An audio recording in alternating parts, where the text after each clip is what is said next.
घाटी लोक सगळे खाली येले गाडबारी मग हे कोणते माहिती मेले हिरो कोल नाही इपीचे लोक भरलेले आहेत सगळे हां सगळे आलेले आहेत इथे आणि आम्ही काय आमच्यापर्यंत कामा नको सगळे एस टीत इलेक्ट्रिक बोर्डात सगळे घाटी इलेले आहेत. राम मंदिर हा विषय पॉलिटिकल असता कामा नाही. धार्मिक उन्माद तयार करून मतासाठी त्याचा वापर केला जाता कामा नाही. माझं एवढंच म्हणणं. राम मंदिर सगळ्याच्या असण्याचा विषय आहे. आपण हिंदू आहोत, नो डाऊट. आमच्या मते सगळ्या भाजपवाल्यांना आडबाड केला नाही पाहिजे आहे. भाजपवाल्यांनी सगळ्यांची वाट लावलेली आहे. किती जनता आहे की हा मतदार हा आपला एक कार्यकर्ते चांगला राहावा म्हणून आम्ही मतदान करतो. तो कार्यकर्ते कसा एकदा निवडून आला की ह्याच्यातनं त्याच्यात उडी टाकतं. मग जनतेचा काय होणार फायदा त्याच्यात. थोडापुढे आम्हाला पटलेलंच नाही. हे आम्हाला सगळं खरं म्हणजे ते दुःखच वाटतं. एक प्रकारचं असं फोडाफोडी केलं म्हटल्यानंतर हे आम्हाला म्हणजे दुःखच एक प्रकारचं दुःखच आहे ते. नमस्कार, मी गोकुळ कांबळे. आपण पाहतात मुंबई तकचा विशेष कार्यक्रम निवडणूक 2024चा आखाडा. मी जिथे उभा आहे रत्नागिरी जिल्ह्यातील प्रमुख शहर म्हणजे रत्नागिरी शहराच्या मध्यवर्ती ठिकाणी. माझ्या पाठीमागे पाहाल तर प्रसिद्ध असं मारुती मंदिर जे आहे या ठिकाणी आपण उभे आहोत आणि काही मंडळी आता माझ्यासोबत आहेत. आपण त्यांच्याकडून 2024च्या निवडणुकीच्या संदर्भात चर्चा करणार आहोत. प्रामुख्याने सध्याचं राजकारण आणि येणाऱ्या दिवसामध्ये जी निवडणूक होऊ घातलेली आहे त्या संदर्भात आपण त्यांची मतं जाणून घेण्याचा प्रयत्न करणार आहोत. दादा काय सांगाल, कोणते मुद्दे प्रथम चर्चेमध्ये येणं गरजेचं आहे? विकास, महागाई, बेरोजगारी. काय वाटतं महागाईमध्ये? महागाई तर वाढतच चालली आहे, दिसते सगळ्यांना. सर्वसामान्य माणसं मेटाकुटीला आलेत महागाईमुळे. पण कोणत्या मुद्द्यावरती चर्चा झाली पाहिजे असं वाटतं तुम्हाला? विकास आणि विकासावर. धार्मिक उन्माद नाही पाहिजे. बरं, गेल्या 5 वर्षांमध्ये कुठल्या गोष्टीचा सर्वाधिक सामान्यांना त्रास झालेला असं वाटतं? महागाईच वाढत चालली, बेरोजगारी वाढत चालली. बरं, तुम्ही मतदान कोणत्या मुद्द्यावरती करताय? विकासाच्या मुद्द्यावर. जे मूलभूत प्रश्न असतील ज्याच्या लक्ष देईल त्याच्यावर, धार्मिक उन्मादावर नाही. काय वाटतं तुम्हाला येणाऱ्या निवडणुकीमध्ये काय झालं पाहिजे? लोकांनी ठिकाणं ठेवून धार्मिक उन्मादाला बळी न पडता निव्वळ विकास आणि मूलभूत प्रश्नाला लक्ष देणाऱ्या पक्षाला मतदान करावं. आपण काय सांगाल दादा? राम मंदिरावर चर्चा व्हायला पाहिजे. मोदीचं काम चांगलं आहे. आतंकवाद घुसखोरी ही कमी झालेली आहे. त्याची कामच चांगले आहेत. आपल्या देशाला चांगला पंतप्रधान लाभलेला आहे. बरं, आपलं काय मत आहे मग अशा संदर्भात? राम मंदिरावरती जास्तीत जास्त चर्चा केली. राम मंदिर हा विषय पॉलिटिकल असता कामा नाही. धार्मिक उन्माद तयार करून मतासाठी त्याचा वापर केला जाता कामा नाही. माझं एवढंच म्हणणं. राम मंदिर सगळ्याच्या असण्याचा विषय आहे. आपण हिंदू आहोत, नो डाऊट. जसं सोमनाथ मंदिर केलं गेलं अतिशय चांगल्या पद्धतीने, त्यावर राजकारण नाही केलं होतं. पण हे राजकारण होता कामा नाही राम मंदिर, एवढंच म्हणणं. बरं, येणाऱ्या निवडणुकीमध्ये उद्धव ठाकरे, शरद पवार आणि काँग्रेस हे एकत्र लढणार आहे. त्यांच्या विरोधामध्ये महायुती असेल. महायुती किंवा महाविकास आघाडी कोण सरस ठरेल असं वाटतं तुम्हाला? महाविकास आघाडी. का असं वाटतं? कारण जे काही लोक बघतायत त्यांच्या लोकांच्यामध्ये रोष आहे, तो रोष मतपेटीत प्रकट होणार. दादा आपला काय विषय? आपल्याला काय वाटतं कोणत्या मुद्द्यावरती चर्चा सातत्याने झाली पाहिजे? पेट्रोल हे स्वस्त जरा व्हायलाच पाहिजे. पेट्रोलचे दर आहे आणि महागाईच्या दृष्टीने म्हणजे भरपूर आहे. तसं रत्नागिरी म्हटलं तर महागाई भरपूरच आहे. ते म्हटलं तर भाजी घ्यायला गेलात तर ते 30ला पाव, 25ला पाव हे भाजी बिजी असे दर झालं होतात. आणि परत महागाई नंतर हे राजकारण हे म्हणजे सरकारने काहीतरी त्याच्यावर काहीतरी बंदोबस्त करायला पाहिजे महागाईच्या दृष्टीने. आणि शेवटी काय बरं, फोडाफोडीच्या राजकारणावर आपलं काय मत आहे? फोडाफोडी आम्हाला पटलेलंच नाही.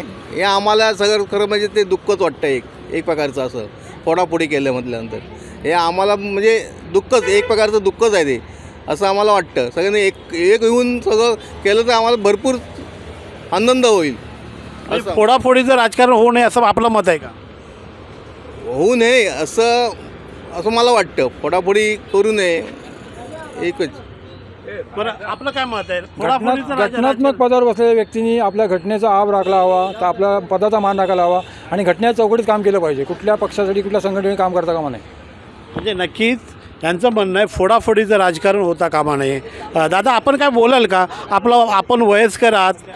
हे अनेक पावसाळे आपण पाहिले आहेत, निवडणुका पाहिलेल्या आहेत. जरा या काकांना आपण दाखवूया. काका काय वाटतं येणाऱ्या निवडणुकीमध्ये कोणत्या मुद्द्यावरती चर्चा झाली पाहिजे? आमच्या मते सगळ्या भाजपवाल्यांना आडबाड केला नाही पाहिजे आहे. भाजप बोलण्याची सगळ्यांची वाट लावलेली आहे. भाजपने वाट लावलेली वाट आहे. आहे. हां पण काय वाटतं फोडाफोडीचं राजकारणाबद्दल काय सांगाल तुम्ही? काय तर मला सांगता येणार नाही कसं काय राजकारण चाललं ते असं आहे.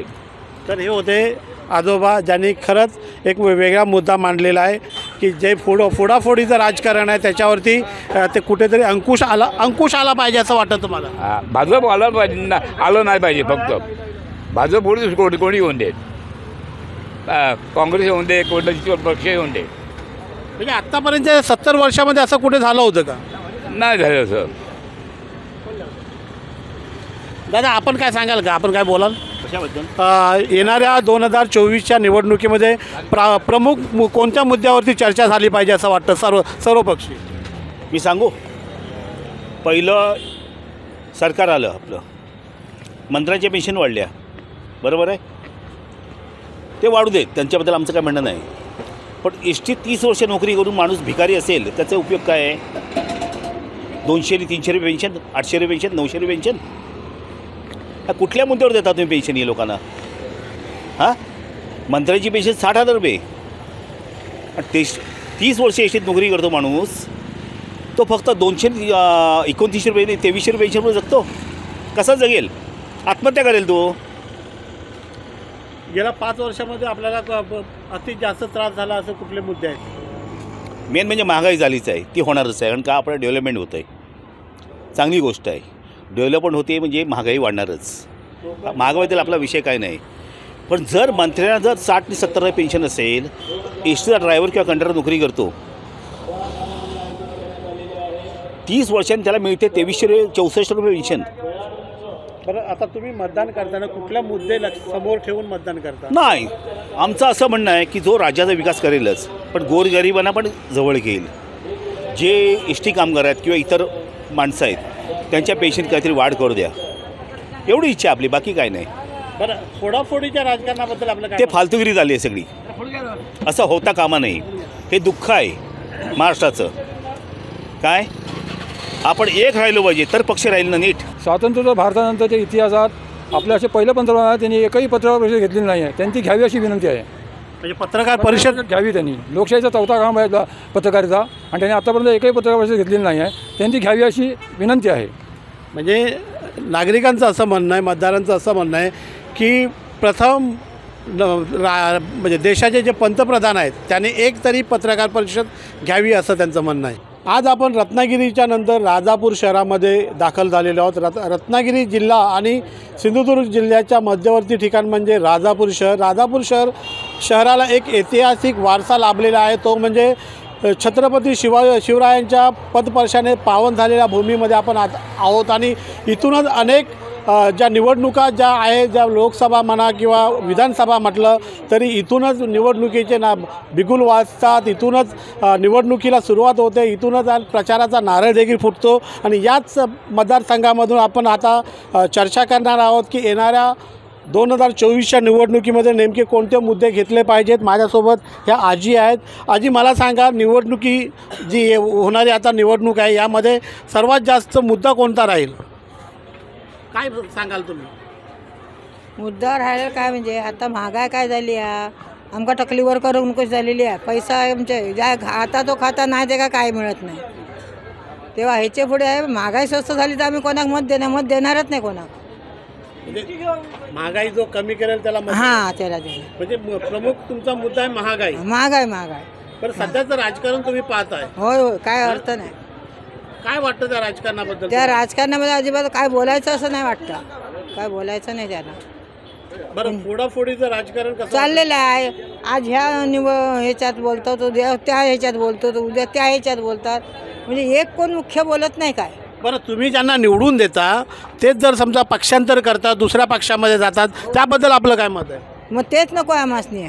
तेच नको आहे. ह्याच्यातनं हो निवडून दिलो की त्याच्यात गेलो, तो निवडून दिलो की ह्याच्यात गेला. मग हे कोणी बघायचं? मग आम्ही जायचं कुठे? दादा, आपण काय बोलाल का? बरं, अशा प्रकारे जर समजा या पक्षातून त्या पक्षामध्ये अशा प्रकारचं जर पक्षांतर होत राहिलं तर मग आम्ही कुठे जायचं असं म्हटलं जातं. आता काही मंडळी पण आहेत, हे दादा आहेत, आपण यांच्याकडून देखील जाणून घेण्याचा प्रयत्न करूया. दादा, काय सांगाल सध्याच्या परिस्थितीवरती येणाऱ्या निवडणुकीमध्ये आपण कोणते मुद्दे लक्षात घेऊन निवडणूक केलं म्हणजे मतदान करताय? हो, आता ही भरडली जाते जनता सगळी आणि त्यामुळे ही महागाई झाल्यामुळे आम्ही काहीच करू शकत नाही. आता सरकारी एखादा कागद घेऊन गेला तर ते काय म्हणतात की हा कागद आणा तो कागद आणा. सरकार काय म्हणतो तुम्हाला निवेदन दिलेलं आहे, तुम्ही कागदपत्र गोळा करा आणि हे द्या. ह्यांचे सर गेल्यानंतर काहीही उपयोग होत नाही. आत्तापर्यंत आपण कुठल्या मुद्द्यावरती मतदान करताय? आम्ही मतदान करता अशी की ती जनता आहे की हा मतदार हा आपला एक कार्यकर्ते चांगला राहावा म्हणून आम्ही मतदान करतो. तो कार्यकर्ते कसा एकदा निवडून आला की ह्याच्यातनं त्याच्यात उडी टाकतं, मग जनतेचा काय होणार फायदा त्याच्यात? नक्कीच. आजी मला सांगा, महागाई झाली काय वाटते तुम्हाला? आता काय सांगू मी बाबा, मला बोला ना. महागाई भरपूर झाली ती झाली. आता हे कुठे बी गेला तर आपल्याला कुठलीच गोष्टीचं काही काम माझं होत नाही. माझ्या पंचायतीपासून सुद्धा मला आजपर्यंत एवढी म्हातारी झाली, एवढा काय मिळालं नाही काय नाही असे लोक पण वागतात. निवडणूक आपण करताना मतदान करताना हो, मतदान केल्यानंतर तुम्हाला काय वाटतं? राजकीय ज्याला निवडून आपण देतो तो निवडून आल्यानंतर त्याच्याकडून काही अपेक्षा असतात काय? असते, पण आता काय करणार, ते लोक हे करत नाही तर मानित नाही करीत नाही तेवढ्यापुरता करतात विसरून जातात. म्हणजे त्यांचं म्हणणं आहे की तेवढ्यापुरतं ज्यावेळेस निवडणूक असते मतदानाच्या वेळेस जे आमच्यापर्यंत येतात तेवढ्यापुरतं ते आपलं आपुलकी दाखवतात, परंतु हे रे माझ्या मागल्या असंच होतं आहे का? हां हां हो. बरं, आता हे भाऊ आहेत आपल्यासोबत, ते देखील बोलू इच्छितात. काय सांगाल दादा, काय वाटतं तुम्हाला या साईडला? निवडणुकीपुरते येतात, परत काही येत नाहीत. बरं, कोणत्या मुद्दे समोर ठेवून तुम्ही मतदान करणार? म्हणजे गावचा विकास झाला पाहिजे, दुसरं काही नाही. गावचा विकास झाला का? मागील निवडणुकीच्या नंतर ज्या उमेदवाराला आपण लोकसभेला निवडून दिलात, जे खासदार आहेत तुमचे खासदार विनायक राऊत आहेत, मागील निवडणुकीच्या नंतर त्यांनी काही कामं केलीत का? हो, येऊन विचारपूस तर करतात. म्हणजे समाधानी आहेत का? समाधानी आहोत, विचारपूस करतात आणि रस्त्याची कामं करतायत.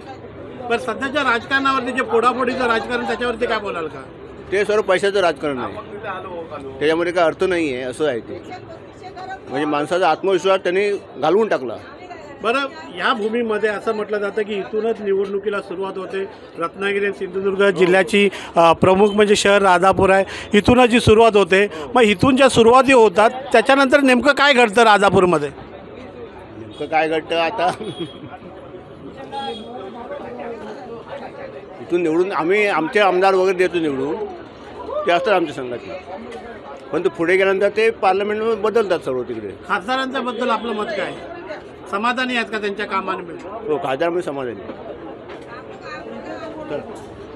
तर खासदारांच्या कामाने लोक समाधानी आहेत असं तरी म्हटलं जातं आहे. परंतु ज्या काही गोष्टी येणाऱ्या निवडणुकीमध्ये आपण पाहतोय, आपल्यासोबत काही मंडळी आहे. साहेब, निवडणुकीच्या संदर्भात आपण काय सांगाल का? नाही, महागाई वाढले, कमी झाली पाहिजे, काय वाटतं? हां, कमी झाली पाहिजे का? महागाई कमी झाली पाहिजे. बोला ना, मग महागाईच्या संदर्भात बोला थोडंफार काहीतरी.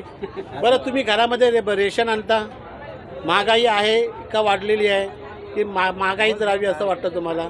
रेशन नाही भेटत आम्हाला. रेशन मिळतच नाही. रेशन आम्हाला नाही. मग कसा उदरनिर्वाह कसा होतो? कामाला जाता, काय करता? आम्ही धंदा माशाचा करतो. मच्छीचं मारतात आमचं. परवडते का? मासे विकून उदरनिर्वाह होतं का तुमचा? हो, थोडक्यात होतो. नगर परिषदमध्ये कामाला सध्या तुमची पेन्शन वगैरे आहे का? हां, पेन्शन चालू आहे. समाधानी आहात? समाधान आहे, समाधान. बरं, येत्या निवडणुकीमध्ये तुम्हाला असं वाटतं कोणते मुद्दे चर्चेमध्ये आले पाहिजेत असं वाटतं तुम्हाला? विकास काम, पाण्याची सोय झाली पाहिजे, कारण 70 वर्ष झाली भारत स्वतंत्र होऊन लोकांना पाणी मिळत नाही अजून. हां, त्याची सोय झाली बा, तो प्रश्न मिटला पाहिजे पहिला पाण्याचा. सध्या तुमचे खासदार जे आहेत हां, यांनी त्या संदर्भात काय काय अजिबात नाही काय केलं आहे खासदारांनी, अजिबात नाही, दुर्लक्ष. खासदारांच्या कामाच्या संदर्भात तुम्ही? आम्ही नाराज आहेत. नाराज हां, आम्ही नाराज आहे. बरं, येणाऱ्या निवडणुकीमध्ये तुम्ही कोणाला मतदान कराल? विकास कामं झाली पाहिजे, सामान्य माझे प्रश्न सुटले पाहिजे, गोर गरीब जनतेची. सध्या सगळ्यात जास्त कशाबद्दल चर्चा व्हावी असं वाटतंय सर्वसामान्यामध्ये? सामान्यांना काम मिळालं पाहिजे, लोकांना पाणी मिळालं पाहिजे, राहण्याची सोय झाली पाहिजे. बरं, राम मंदिर किंवा राहुल गांधी किंवा मोदी किंवा हिंदुत्व किंवा 370 कलम याबद्दल जास्तीत जास्त काय वाटतं? कुठल्या मुद्द्यावरती झालं पाहिजे? निवडणुकीचा मुद्दा नेमका कुठल्या याच्यावरती पाहिजे? निवडणूक म्हणजे समान नागरी कायदा आला पाहिजे, जनतेची सेवा झाली पाहिजे, हेच मुद्दा आहे आमचा. हां, तर आता त्या आजी आपल्याशी मगाचपासून ओरडून बोलतात. पुन्हा आपण त्यांच्याकडे जाऊया. आता साहेब मंत्री आले तेव्हा त्यांनी रस्त्यात तिकीट मारला नाही, रस्ता काय केलेला नाही, आणि त्याच्यात पोरा पडली किती, आमची मोडली किती, कुठे मोडले किती, आणि लाखोन करोडोन पैसा खर्च केला नाही, काय फायदा केला नाही? करोडोन पैसा खर्च केला नाही, काय उपयोग आहे त्याचा? एका 10 मिनिटासाठी. मग आम्हाला वर्षभर माती खाऊन जगवतं आणि ह्यांना मता द्यायची. बरं, कोणत्या ह्याच्यासाठी तुम्ही बोलता? आत्ता मध्यंतरी मुख्यमंत्री गेले, मुख्यमंत्री येऊन त्यांनी काय केला नाही आमच्यासाठी सांगा. खर्च झाला. हो, भरपूर करोडान केला नाही खर्च. अरे गांधी मैदानात बांधला नाही होता ना, त्या बोलून शेवट नाही. हां, आणि आम्ही ही मरतो उन्हात हवे, ये गो धरगो सरबत, दरगो सरबत, 10 रुपये आणि 5 रुपयासाठी. मग हे आम्ही जगवायचं आणि ह्यांना मतं द्यायची, ह्यांनी मोठे शिरजोर व्हायचा. काय उपयोग आहे त्याचं? आता 100 रुपयानं गॅस दिला नाही आणि नंतर 1200 रुपये गॅस, नंतर 1200 रुपये गॅस. मग ते म्हणजे उज्ज्वला गॅस. हां, हे ते लोकांना मायकांका खोळी माणसा गावातली ते का काय समजतात, जातात आपली घेऊन येतात, आमका बोलवलं नाही कशा, आणि दिवसभर भरून नका फिटायला आणि कांद्याला आमची पडशी. पाणी पण दिवस मिळत नाही तिथे. आणि जेव्हा दिला 300 आणि 400 गॅस आमचा होता, लाईट बिल आता वाढला किती, काय जाळतो आम्ही? आता दिवसभर घरात कोण नाही, रात्री 9 ते 10पर्यंत लाईट लावणार बस. मग ते तरी पण बिल 1100 आणि 1200. आधी मला सांगा, महागाई वाढली का? वाढली आहे. तर बरं, 2024च्या निवडणुकीमध्ये होय, कोणते मुद्दे समोर घेऊन तुम्ही मतदान करणार असं वाटतं तुम्हाला? आता काय माहिती, गाव करते तेव्हा वाढी, कुठल्या मुद्द्यावरती चर्चा झाली पाहिजे? काय माहिती, आता काय माहिती. महागाईवरती. तुमची मुलं कुठे आहेत कामाला? कामाला एक मुंबईला आहे, एक आहे, 2 जण. काय करतो मुलं? एक गाडी चालवता. बरं, सध्याचं राजकारण जे आहे, सध्या राजकारणामध्ये म्हणजे पक्षांतर होत आहे, फोडाफोडीचं राजकारण होत आहे, त्याबद्दल काय माहिती आहे का? नाही माहिती, नाही. आपण काही जायत नाही, काय नाही. पण महागाई वाढलेली आहे. महागाई वाढलेली आहे. कमी झाली पाहिजे? होय. की वाढली पाहिजे? कमी झाली पाहिजे. डॉक्टर का 5 रुपये म्हणा, एक टेस्ट केल्याने 350, 3000, नंतर टेस्ट केल्याने 700 रुपये, नंतर टेस्ट केल्याने नंतर टेस्ट केल्याने 800 रुपये. अरे रोग तर कायच नाही, पण टेस्ट करून घेतलं ना प्रायव्हेटमध्ये. मग आम्ही साहेब मेलो ना 8-15 दिवस, नवरा अजून आणून तसाच घरात टाकलेला. मग पैसे खर्च झाले ते ना, नाही हो, पैसे मागणार ती लोक. मग आम्ही काय करणार, खैसून आणणार पैसा? ह्या धंद्यावर आमचा नवरा जगवते मी. काय होणार 15 दिवस धंदा बंद, 5 रुपयाची प्रॉफिट नाही कोणची. पोर ते जिकडे तिकडे आपले कोणची भांडी घास, कोणतं गाडी जाऊ, कोणचं काय कर. आज पोराची म्हणजे नोकरी लागली, आज नोकरीवर चढत आहे. घाटी लोक सगळे खाली येले, गाडबारी. मग हे कोणते माहिती मेले, हिरो कोल नाही, इपीचे लोक भरलेले आहेत सगळे. हां, सगळे आलेले आहेत इथे. आणि आम्ही काय, आमच्याबरोबर कामा नको. सगळे एसटीत, इलेक्ट्रिक बोर्डात सगळे घाटी इलेले आहेत. आणि आमची पोरं काही गेली, हे भांडी घासतात नाही. कोकणातील तरुणांना रोजगार कोकणामध्ये उपलब्ध झाला पाहिजे असं म्हणणं आहे? हो, गाय गरीब पोटा भरायला पाहिजे ना. मग ते काय करणार सांगा बघू.